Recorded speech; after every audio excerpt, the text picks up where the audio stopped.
There has never been a more important time to move in a vegan direction. Whether you're ready to start, restart, or re-energize your vegan or plant-based practice, this podcast is for you.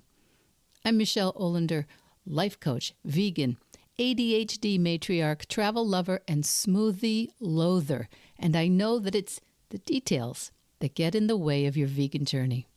But I like to believe that the obstacle is always the way. So every week we meet here where I translate the tools of life coaching and Stoic philosophy. I bring you actionable tips, some laughs, interesting guests, and vegan ideas for everyone at any age. All to help you veg your best. Episode 310, The Vegan Drift Effect.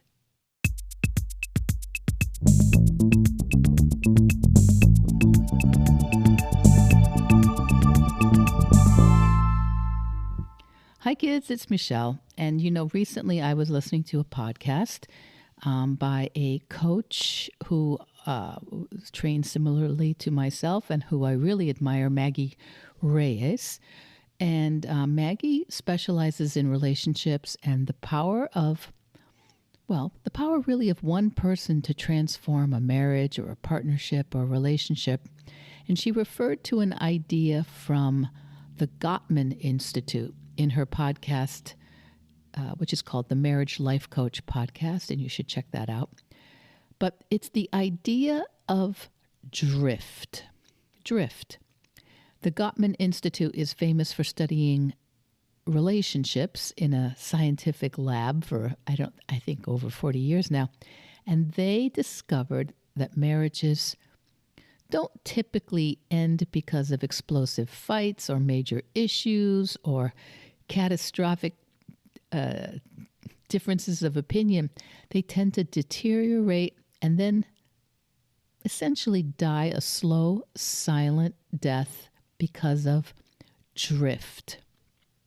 Drift, which they see as a failure to connect in tiny, everyday moments. And the metaphor they use is you're floating in the ocean, the water is warm, everything's fine, the sun's out, and floating near you is someone you love, your partner, your best friend, family member, and you're just floating.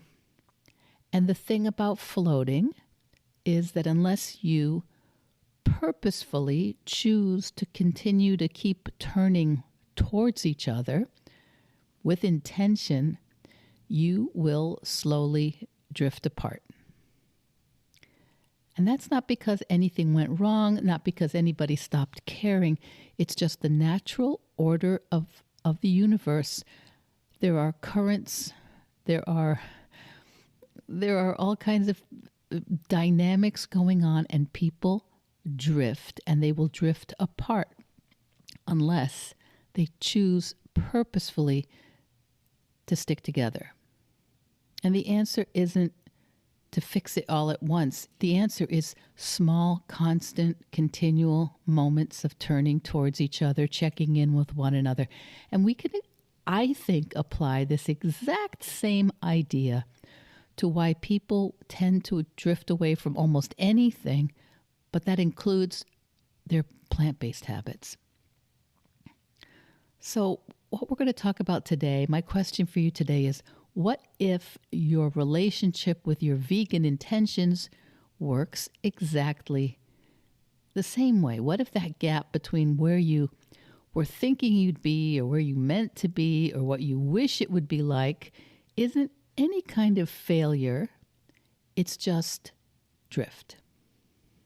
So the vegan drift effect, I think it pops up for most of us in one way or another. And maybe you started strong earlier in the year, very, very proactive in all your plant-based practice, or maybe it was a few years ago, or maybe it was Veganuary that had you charging out of the gate in January.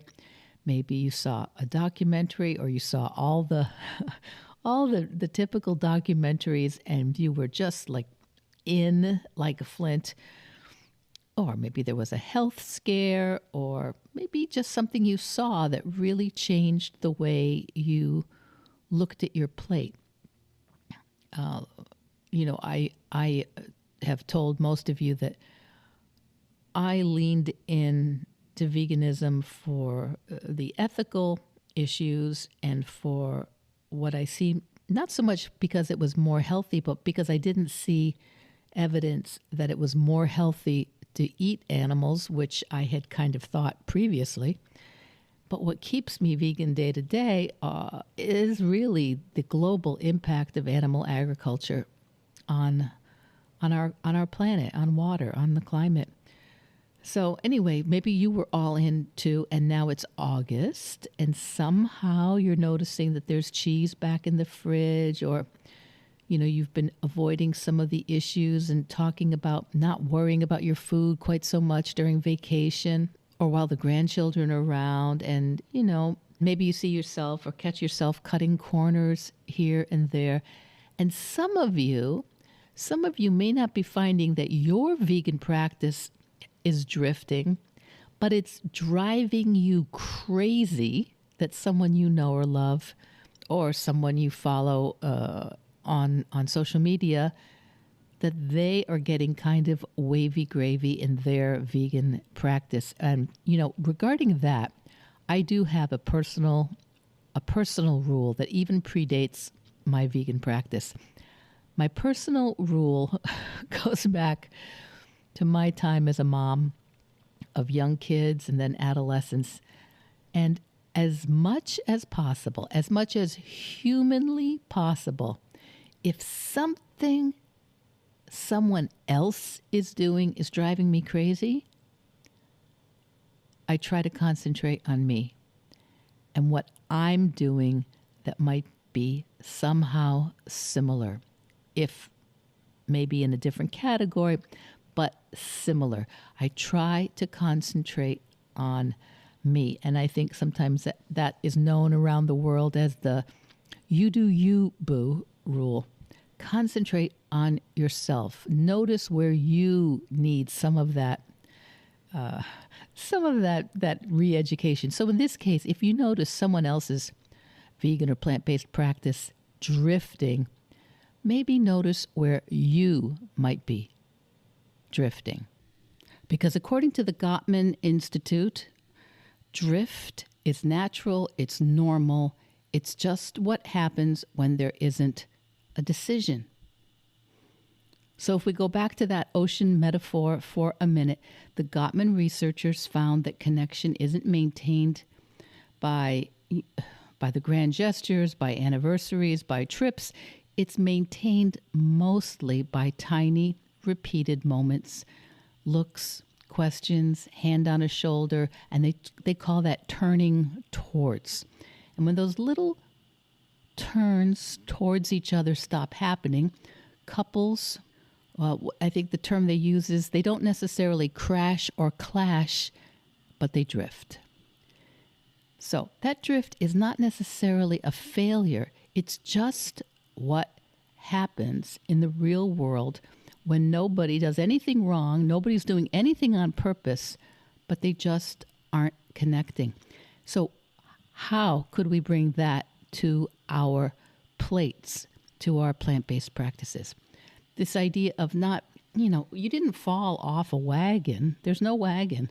But we are living in a real world. We are, some of us, adrift on life's sea in one way or another, right? And that sea, that ocean, has currents, and you know these currents by other names. They are maybe the busy work week, the trip, the family reunion, somebody's in hospital, somebody has had allergies for 2 weeks, the car's been broken and they can't shop the way they normally do.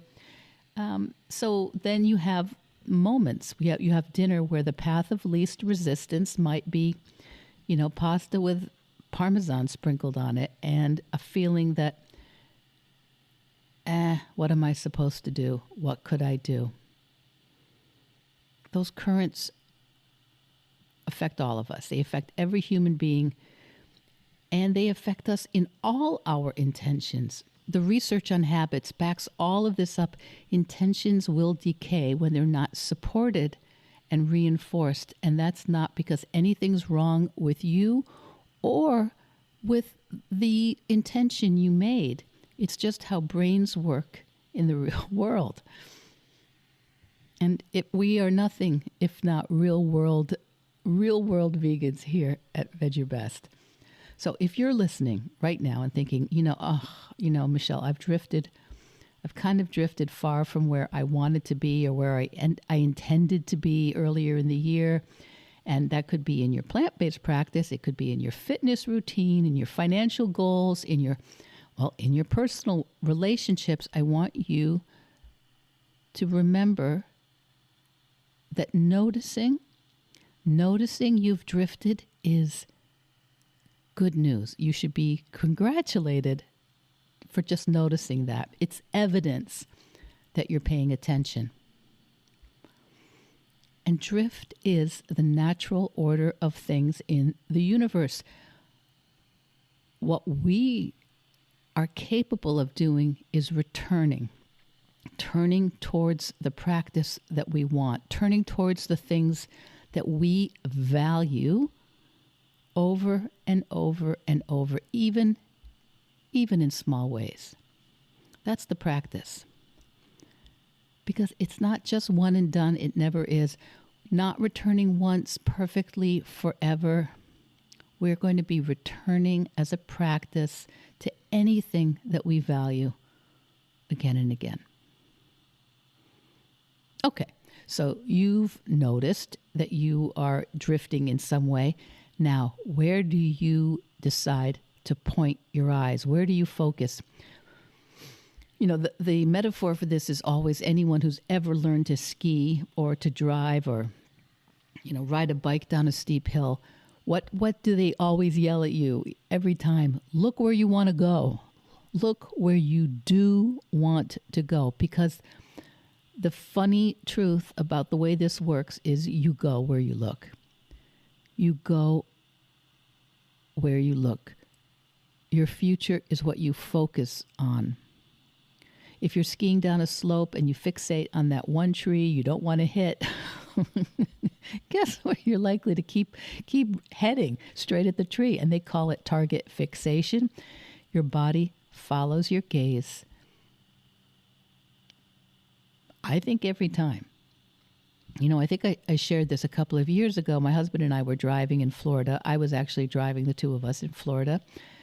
And in Florida, I have seen the craziest driving incidents and accidents. But anyway, one evening on a 4 or 5 lane, very busy highway going north from Fort Lauderdale, a car went careening past me on my left side at a very high rate of speed, and then crossed in front of me to take a right-hand exit, then missed the exit and I think it hit a fence, and it certainly hit at least one other car. And everyone is now going fast, and there's pinballing issues of cars in the lanes in front of us. And literally pieces of car trim are flying up in the air and raining down ahead of us in the highway. And I literally, to say the word literally, sometimes people use the word literally to mean figuratively, but honest to God, I literally could hear my dad's voice, my dad who taught me to drive. I could hear my late father's voice in my ear saying, Mish, just keep looking where you want to go. Look where you want to go. And this is true. This is true in skiing, in driving. I promise you, in life, look where you want to go. And when we drift from our intentions, most of us do the mental equivalent of staring at the tree. We fixate on where we're failing. We fixate on the mistake, or last night's pizza when we didn't ask for we didn't ask for it with no cheese or with a vegan cheese. The January pledge that we abandoned by March. We replay it, we analyze, we ruminate, we focus on the problem. And focusing on what what the problem is does not steer us away from that metaphorical tree. It actually steers us into it. It narrows our attention and it drains that exact motivation that we're going to need to change course. Looking where you want to go sounds like this instead. Okay, all right, so that's done. What's for dinner tonight then? What's going on my grocery list? What do I need to ask for? What's the next choice in front of me? What could I do even though no one I'm with tonight wants to do it? What can I do? What attention can I put on something forward, something possible, and something positive? Where am I headed next? What's one small way I can turn toward it? Maybe I just want to, pick up a, go on Veg News. Maybe I just want to listen to a couple of vegan or plant-based podcasts. Maybe I just need to get a little something that I'm focusing on, a website or a magazine, or pull out one of the documentaries on Netflix or on Amazon Prime that made a difference to us. Put yourself into a situation where you are choosing, you're in the driver's seat, rather than you're in a drama or you're a victim. Even if it's not perfect. So let's get practical. How do you stay aware of your drift without turning it in, without turning into your own harshest critic? Because honestly, you know that never works. Have you been listening to this podcast long enough to know we don't name call, we don't beat each other up, right? We borrow the scientific lab coat, right? The researcher mindset. The scientist doesn't scold the data. The scientist is interested. The scientist is curious. The scientist is looking for patterns. Your meals, those are some data points. Your purchases, just facts. They're not your moral report card. So if you know you've been drifting in, for example, your vegan practice, brainstorm. What are a few ways you can turn towards your vegan practice now in small ways, little ways? And now I know some of you are thinking, Michelle, I'm not even fully vegan. Does any of this actually even count? Because I can't even start with that concept, that self-concept of being vegan or plant-based. And this is, yes, please, yes, listen to this. Your impact is based on your actions, not with a label, not with a identification. Every single plant-based meal is a real reduction in demand for animal products. The food system isn't responding to your identity or your purity. It responds to what gets ordered, what gets purchased, what is eaten. Your Tuesday lentil soup counts whether or not you ever call yourself vegan. So it's just, honestly, it's really just math. A few plant-based dinners a week, 3, sustained over an entire year. It's more than 150 plant-based meals, and that's more than a perfect vegan month in January, followed by burnout and confusion in February. Consistency beats intensity. And consistency and even just leaning into it imperfectly will help you create the support and the strategies and the tactics that you need to do things more closely to your ideal. And the health research says the same thing. Eating patterns with the strongest track records show benefits well before someone gets to 100% vegan. Fiber does its work. Legumes do not check on whether you are vegan. Legumes just do their work. So the person still gently turning towards plants in December is probably much more impactful than the person who was flawless in January and, just ducking out of the whole concept by spring. You don't have to be all the way there for it to count, but you do have to keep turning towards it. So what are some ways that turning towards it actually look like on Tuesday? In Gottman's research, remember, the turns are tiny in the relationships: a glance, a comment, a recognition. Ours can be just as small. These aren't huge commitments. They're little gestures toward the life you want. So you could pick a few of these. You can make sure you have some ingredients where you'll actually see them, some chickpeas or soaked and ready to go. Maybe you are swapping out oat milk in your coffee whenever it's possible, whenever it's available. Maybe you're putting beans in one of the tacos and meat in the other taco. Maybe you're prepping something on Sunday, some new grains. Maybe if you're someone who finds the word vegan or plant-based overwhelming, you follow the lead of this podcast and you talk about vegging your best. That can be a action guide rather than an identification. And sometimes you can make choices that are not just a food. There are also areas where in your cosmetics and in your toiletries, you can choose shampoo or lip balm. When they run out, replace with a cruelty-free version. And if you decide that you're going to use up what you have first, I'm not weighing in on that. That is your decision. But I do think we should all learn to look for that logo, the Leaping Bunny, or checking the label. It just takes a couple of seconds. So when you do replace something, what we want to do is turn towards the next choice rather than making any previous choice constitute some sort of reason why you can't be vegan or plant-based, or why you can't just veg your best. So why I love different lifestyle turns, like, replacing pillows with K-pop, which is one of my favorite plant-based alternatives to down. Some of these things are occasional purchases. They're not daily temptations. So they are ways that you can continue to turn towards your ideals without it turning into some sort of report card of where you're not there yet. All right? So the reality is, ultimately, you will drift.